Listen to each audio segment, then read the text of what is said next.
You're gonna. Well, we're recording. That was strange. We had a voice then. Okay, so right, another one tonight, Don. 1984. Going to be a goodie, this one, Chris, especially the American fiasco, as I call it. You know, it's a good T-shirt. Yeah. Do you want me to kick off on this one? Yeah. I think people might be interested in this because it started a few days before. Well, some time before, really. What it was, you know, Def Leppard's drummer is it Rick Allen, Def Leppard's drummer? I'm not sure. But anyway, his brother, I can't remember his first name, was Ozzy's tour manager at the time. Right. And he contacted me. I tell you, I've got all the dates here. He contacted me on Feb the 16th to say he got me re-signed to Ludwig Drums. You know, he picked up my my endorsee situation that I used to have in the 70s with Ludwig. You know, that had started just sort of like lapsed, you know, because we hadn't been doing anything.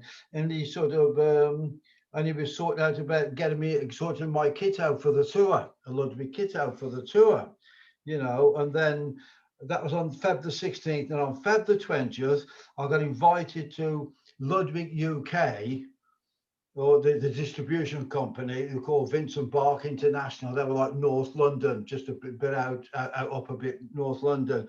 And I spent the day there sorting drums out for the States, you know, like on their catalogue, I mean, and not drums in the factory. Because I got to know Arthur, who was, this was a different distribution company when I was with them in the 70s. A company called Rose Morris had the Ludwig franchise then, and there's a guy named Arthur. He was like so ace with Ludwig drums, you know, and when they moved to this new company, he went with them. So you trusted him implicitly. It was fantastic. He was.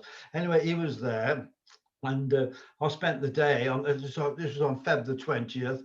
Spent the day there sorting the new kit out for him to sort of. It'd be not an email then. It'd be a fax. Then he would send the fax to Ludwig in Chicago, saying this is what I wanted. Yeah. You know, sort of thing. Because that Ozzy's tour manager already sorted out. It was up to me to confirm everything. Then there's just a few things happened here. Then on Feb the 21st, we got a gold record for My Oh My. You know, I thought I mentioned it, you know, because it's following on today. Was that a UK gold record or a? Well, I don't know. I mean, a difficult one, that, Chris, because I mean, it was released in simultaneous in Europe. I mean, I think our contract with Polydor was Europe. Oh, right. So, but it's always sort of classed as UK, but I think really it's Europe, to be quite honest, you know. And then on March the 2nd, I got a platinum record for Merry Christmas. So it was all happening around about then. Not bad. Yeah, not bad. And then on March the 6th, a few days later, that's when we filmed the video for My Oh My. Yeah. You know, the one that's on the truck, you know. Yes, yeah, when you're going along. That was for America. That was purely for America, you know, sort of thing. And then, where are we now? Let's have a look. That's March the 6th, yeah. And then on the 19th of March, I flew to Dallas with the crew. Yeah. So I could sort my drums out before the, you know, so I could have the drums, sort the drums out before the others got there. We flew to Dallas and then on to Lubbock. Yes. Buddy Holly country. That's where Buddy Holly was from. Yeah. Yeah. It's amazing when you think of it. And my new Ludwig kit was actually in my hotel room when I got there. The whole lot, because I ordered a double kit with spares, if you know what I mean. Not to play a double kit, but it was just in case. I'd love to know what happened to that. I'd love to anyway. But it was in my hotel room when I set it all up. That was on the 19th, and then on the 20th, the others arrived from the UK. Yeah, the others came in from the UK, and I've got to tell you this because I knew it wasn't going to go right. Because the first thing out of H and Jim's mouth, "What are we doing here?" I thought, well, that set the scene straight away. Yeah. You know what I mean? I thought, I couldn't believe it. I don't know. I think it was Hayden I looked at. I thought, I don't believe this. You know, you just set it off. You don't mind me saying that, do you, Chris? You say whatever you want, mate. Yeah, I said, and I thought that's the last thing. I thought, well, that set it up straight away. Anyway, we came to do the first show, which is the Abbey Road Club at Lubbock. Yeah. Lubbock. I got the thing that you sent me. Yeah. All I've got here is the power went off twice. That's what I've got here. You know, the power went off twice. And anyway, I'll just carry on. Then we come to the 22nd. Come to the 22nd. We're obviously traveling then to Denver. Yeah. But we had to wait. We had to sit on the plane for 4 hours on the runway because of snow. They were waiting. Okay. March, yeah. They didn't let us go back in the lounge. We had to sit on the plane, ready so they could clear it, you know, sort of thing. All I can think of is must have waited for it to stop snowing, and then they would clear the runway, sort of thing. It wasn't a nice feeling. I remember that. It wasn't a nice feeling, but no. Yeah. But on the 23rd, when we played in Denver, all I've got here was had a so-so show. You know, the power went off twice. Yeah. I've got here for that. The power went off twice, and that's all that's all I've got for that. You know. Right. But you know, but what? Right, where we go now? But for some reason, when was that? Oh yeah, the 24th of March. For some reason, oh no, it was the 24th. Sorry, in Colorado Springs that the power went off twice, and that for some reason. It's weird that is. I mean, I don't think it was going down too well, Chris. No. I don't think it was going down too well. And then on the 27th, we had a gig in, but that was cancelled because of lack of ticket sales. Oh, what? They pulled that one, lack of ticket sales. And then that's what we did. Then we went on to San Francisco, you know, sort of thing. And we had a dire show. I mean, it was that the crowd was not with us at all. This is with Ozzy, wasn't it? This was Ozzy on the 28th. Yeah. Cow Palace, as it was. Was it Cow Palace? I think. Cow Palace, yeah. Yeah, it's where the Beatles actually played in the 60s. But a massive place, but it didn't go down well, Chris. I mean, we had nothing from the crowd. It was like they didn't want us there. And I remember. Well, actually, when we walked off stage, Ozzy's tour manager was there, and he was trying to hide out the way, so he was embarrassed for us. It was not good, Chris. It was not good. And then, I mean, Sharon said then, it's not worth carrying on. It's not going to work. You know, it's not going to work. And she said, but I think for what CBS had done for us, let's stay over and do the promotion. Yeah. For what? And actually, when we got to our hotel room, you know, sort of, you know, we just what it was then. We were going to go to Los Angeles to stay. Yeah. And Sharon and I had this massive tour coach to themselves. So she says, you use that to drive from San Francisco down to LA, and you'll be there for, I don't know, probably nearly 2 weeks doing promotion. And she said, I want you to do it because CBS have put a lot behind you, you know. And and Jim basically spent time in his hotel because of the hepatitis. And I've got to be quite honest, Chris, that wasn't the ultimate reason why we went down crap. They just didn't want to know. It was not good for us. You know, it really was not. So the decision was taken after that first show. After the first show in San Francisco. I mean, it was. I mean, Sharon said, she knew what she was on about. You know, you could trust her. If Jim had been okay, would you still been pulled? Would they still cancelled it? If Jim hadn't been. I don't know. It was dire. It wasn't Jim's fault or anything like that. It was a dire show. Yeah. You know, the crowd. That's what I'm saying. If Jim had been 100% and you're all 100%, but it was a rubbish show, they would have still pulled you I would anyway. think so. Yes, I would still think so. Sharon knew what she was doing. Yeah. She didn't want to put us through it. I mean, we were basically booed off, really. I mean, basically. This might seem a strange thing, but how did the crowds take to you playing Quiet Riot songs? Oh yeah, there was that was happened like before, you know, the few gigs before. The little clubs. Yeah, they sort of, you know, sort of. I think Nob might have made a few comments about that. We're going to play a Quiet Riot song. I'm sure he possibly made a few comments like that, you know. But I'll tell you what, when on the San Francisco show, when it was dire, and Sharon, you know, and that's when she begged us. She says, please do this promotion that CBS, they've put a lot behind you. And we said, yes, we will. Jim could relax in his room. They'd pay for all the hotel. It was a fantastic, it was you know, the Sunset Marquee, which was a pucker hotel. It was like in a square, and the swimming pool was right in the center.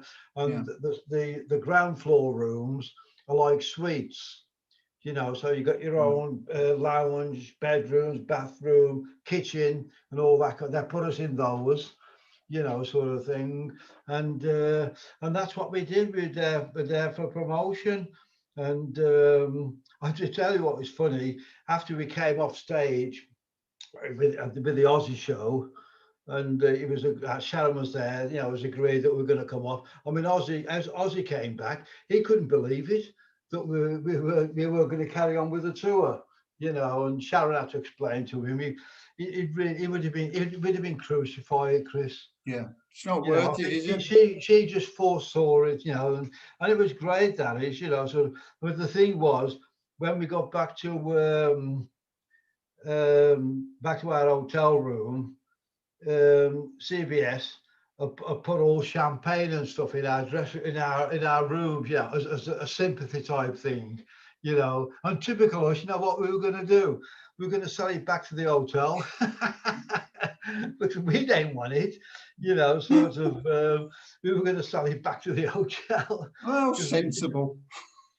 But I mean, like I said, Ozzy and Sharon arranged for us to have their coach, their private coach, you know, down to LA. Fantastic. I always wanted to do that drive between San Francisco and LA.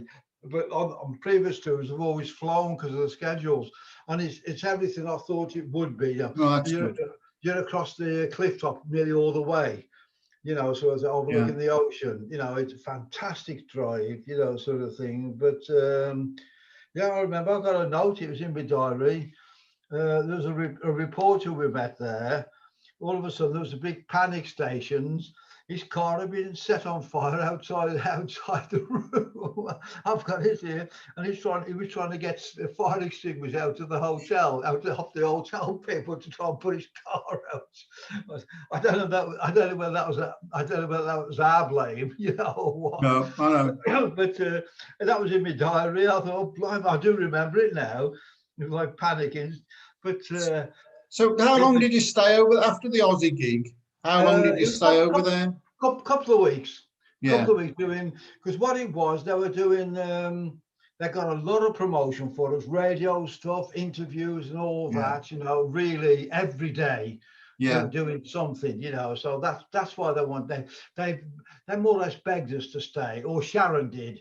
Saying that they put so much behind you after all this time, you know, sort of thing, and that really, and that's what they agreed to do. They've agreed to pay for your hotel for the time, all expenses, you know. So, and that's what we did, and we did a lot of promotion, a hell of a lot of promotion. Yeah. Well, it did you a lot of good, didn't it? Because it did. It worked. I mean, because like they are one of the biggest companies over there. And what they did was incredible, really. It makes you think that the success that you had by just doing the promotion, if you'd have done that before, a few years before, and just gone over and spent a couple of weeks pressing the flesh and saying hello and all the rest of it. Yeah, we could have done maybe a couple of gigs or whatever, but Instead of spending all that time away. Oh, when you think we had our first hit record for basically doing nothing. Yeah, You it's know what I hindsight, mean? though, isn't it? It's I all mean, the thing hindsight. is, I mean, what the thing is, what helped sell Runaway was the video of the castle. Yeah, That's what helped sell it, because I thought that's where we lived. I thought we, no, typical Americans. I thought that's where we lived. You know, but it was. I'll tell you what, though, they did so much promotion for us. Yeah, It was incredible. The thing that was awful was when we flew. We had to go to Cleveland. go the party in the park. Oh, I mean, I'll tell you what. I mean, It's a big crowd. The big, but we had to mime. Yeah. Right. And of course, the guy. I mean, it was awful. I tell you, it was embarrassing. I mean, I've never heard not like that before. The thing was that we finished off with miming with my oh my, right? Now the guy who was working the tape obviously hadn't listened to the record. So when the end came, when there's a gap before the drum thing comes back in, he turned the tape off. He thought that was the end. He turned the tape off. So I didn't know that. And I came in to mime the drum thing. There was nothing there. And then he switched the tape back on halfway through me playing the drum thing. So it was all out of sync. And it was like, my God, I'll tell you what, it was embarrassing.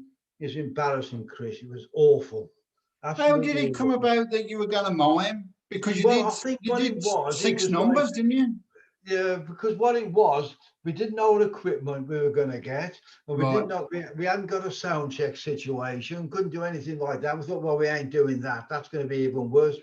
And they agreed to let us mime. But it was so pitiful, Chris. It really was, because the other bands, there's a few bands that was on, and that they were playing live, you see. And now it was. I mean, if anything could have killed the record, that would have done. But luckily, it didn't. No, because but like I said, in Los Angeles, they got so much promotion for us. Every day, the four of us were doing different things. Sort of thing. It wasn't like we're all together, all doing. And it was incredible. Absolutely. And even after all that, and after the party in the park and all that, you did American Bandstand. And that was, I mean, that guy, I don't know, well, like I mentioned, he's like an institution in America. And we used to watch him. He was on Saturday morning show. We used to watch him when we were in the Bahamas in '68. Yeah. We used to watch him then.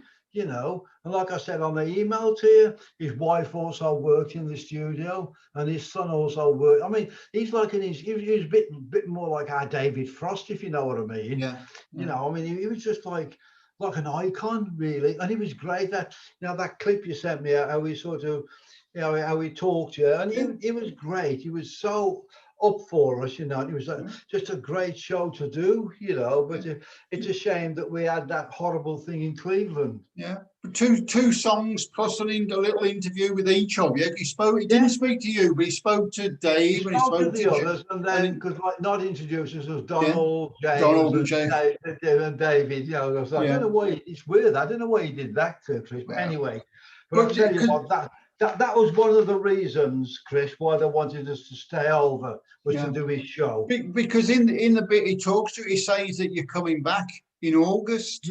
Obviously that didn't happen. I think that's what he'd been told, maybe, because maybe there's something about doing it. I don't really remember the actual thing there, Chris, to be quite honest. So maybe there might have been something said about us coming back for a proper tour. I don't know, but but there you go. If that happened, what do you reckon? How was the band? I really don't know. I think that may have kept us together. I think that may have helped us really crack America then. Okay, Runaway did great, and My Oh My went top 20 as well. But I think that may have really sealed a success thing over there, Chris.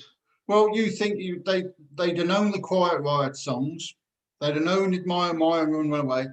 You straight away. There's 4 songs in your set that you could have done that the audience would have known. Yeah, but You know. I don't know if I told you the story. You know, when me and Hannah went to Dallas for a school reunion.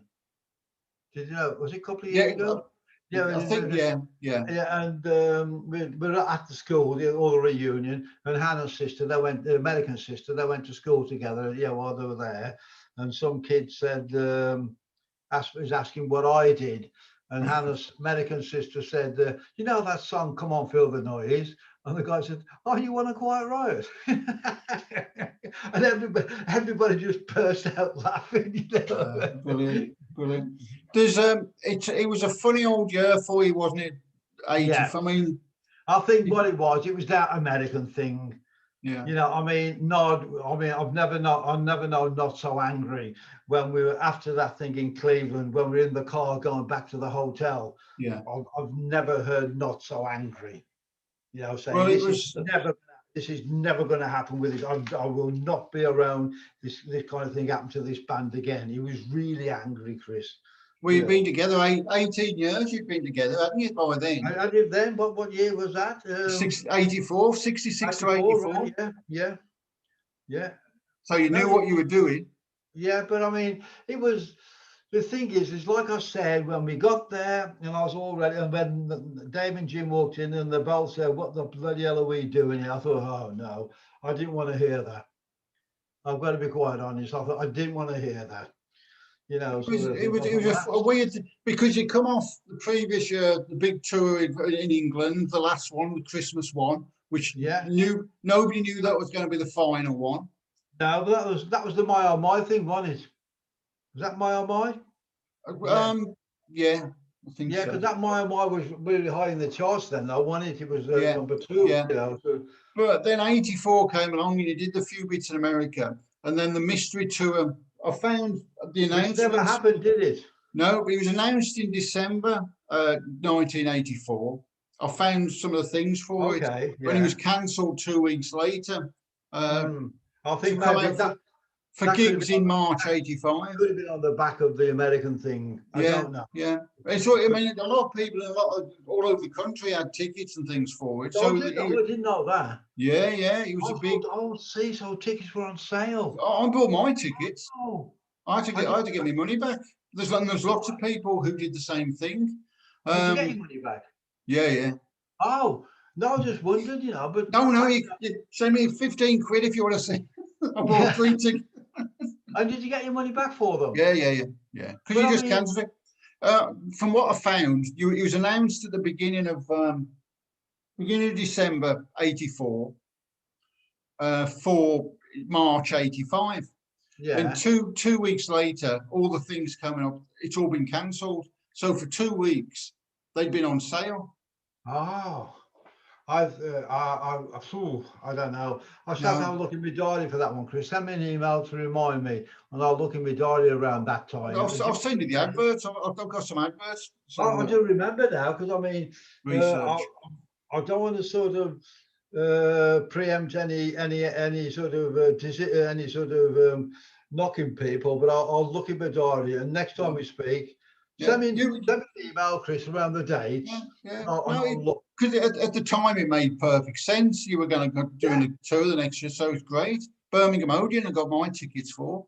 Wow! Sent the boy out. They're doing some good ones then. Oh yeah. They were doing. You're doing the Coliseum in Cornwall, and so we were doing the big gigs then. Wow! But if you send me an email, Chris, about it's all cancelled, I'll look in my diaries, because it'll be in there. As to why, I'll do them afterwards. But I think that clears a lot of things up there, Don. Yeah, I think it was interesting. You sending me the dates, Chris. I thought, of course, having the diaries, and it was great to sort of go through. But I do remember now, when I was going through the diaries, Chris, that Sharon was really adamant that we stayed over, and CBS, because they got so much promotion for us. And because they knew what had happened, like I said, we had all champagne and blooming stuff waiting in our rooms, because of the fiasco. But they put so much behind us, and they you know, like Sharon and Ozzy lent us their touring coach. They travelled down to LA, and CBS we had all like suites in the hotel in LA, you know, sort of thing. And every day we were doing something, promotions, all of us separately. You know what I mean, sort of thing. And they had so much for us. You know, they did, because they're just a massive company. You know, it's all hindsight again, though, Don. What ifs and all the rest of it. I know, it's all. It's almost like America was never meant, Chris. No. I mean, quite open there, but I think it was almost like America. And yeah, when I went with the crew, I remember Hayden was our tour manager at the time, saying, "I've got a great feeling about this time, mate," which I did. I thought, I should have swallowed that, you know. But there you go. Right, we'll draw a line under 84, and we'll come up to 2021, the 4th of June, which is today, and the Occasional Flames. Their download tea theme. Just my cup of tea. That's it. Yeah. Good stuff. Yeah, I mean, but the thing, all that's been done for quite a while now, Chris. It's been quite nice, and sort of Paul and Les have held off a bit, and I said, let's go for it, you know, for God's sake, you know. So well, it's officially available today, and in August, this is going to be released, which is the album. I think it's a really good photograph on the front. Yeah. I don't know what somebody cracked a joke, and when you know that, you can see there was all like reaction to it. I can't remember what was said now, Chris, but there was a joke or some comment, and the guy got the photograph, you know.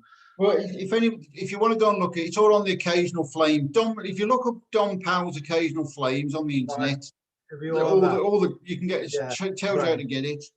Well, Paul sent me some CDs, but you know, the post like at the moment, you know, sort of thing. I get up at stupid o'clock in the morning. Me and you know, we talk at stupid o'clock in the morning, don't we? Our emails. And I was down at 6 o'clock this morning, and our post that was on in the patio. I couldn't believe it. No, because I was looking out in our garage, you know, like because it's like it's an open garage, and half the time the guys know it's me, and they just put stuff on the table outside, and I went straight away and looked out there. We'll expose this as a big secret, because we exchange emails every morning, really, don't we? All very rock and roll. What's the weather like, and what we're going to do what we're going to do in the garden. That's our rock and roll. So like I always go to the gym first thing. That's right. Every morning. It's sunny here. Like today is like I do twice a week special physiotherapy exercises, you know, sort of thing. And that was one today. And there we go. Funny. And the next one then is I've been repairing the jetty, you know, for the boat, you know. And you've done your stone thing in the garden. You've done your stone thing, haven't you? Your tiling. The floor, yeah. The floor, you've done that. The main part, our next door neighbour, I think it's his nephew. That's what his business is, and he does that for us for cash. And then I painted my shed. I painted that little shed. You painted that, right? That's why neighbours come out and said, "Oh, you're painting the shed." That's one thing I hate, mate, is painting. I really hate painting. It drives me nuts. But that's how rock and roll we are, man. That's it. And I did some floor tiling outside around the back of the shed, which the guys left. He left us a space, so I had the slabs of concrete, so I could put them down. You know, Rock God does floor tiling. Well, and then you've got Let There Be Drums as well. Is due to be on the 18th. So if you go to the Don Powell band stuff, they're building up, and they've got some nice little interviews with some of the people involved. But it's all on there. I did a great interview today, mate. Who with this time? Let me tell you. So I'm looking at the diary and read it out. It was where are we? The 4th. Because I got the it was Basildon Hospital Radio, but I mean, it was just a great interview. Really? They knew the stuff? Huh? Did they know the stuff?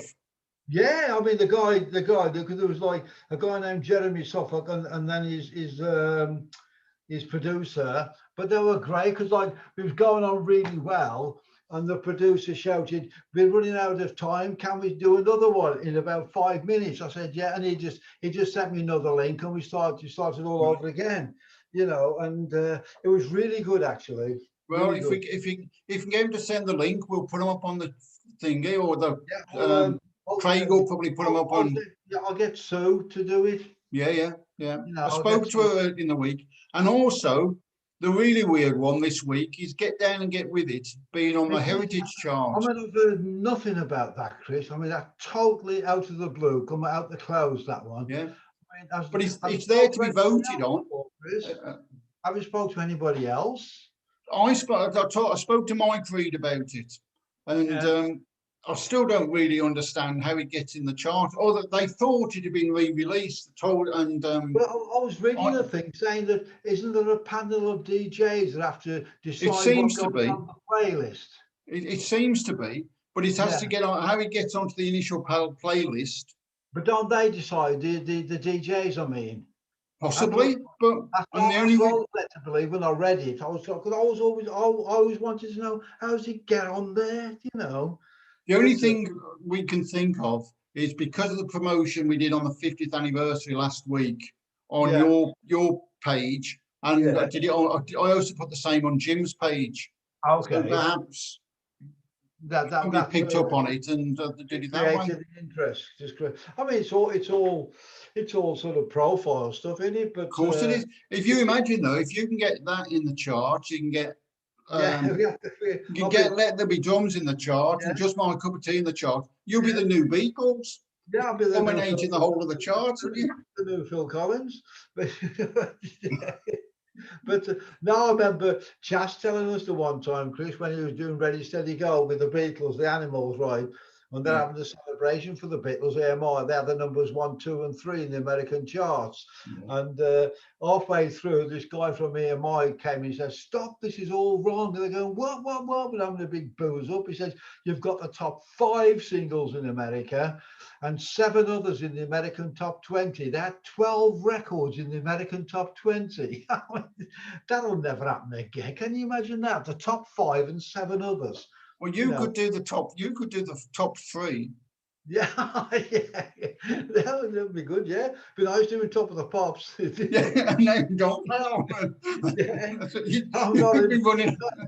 Not him again. Yeah, but it'll be interesting to see how things happen, though, Chris. Yeah. I mean, normally when you got a bit of profile going, it helps sell all the products. Yeah. And June, now you've got this. You got, as I say, you've got Just My Cup of Tea today.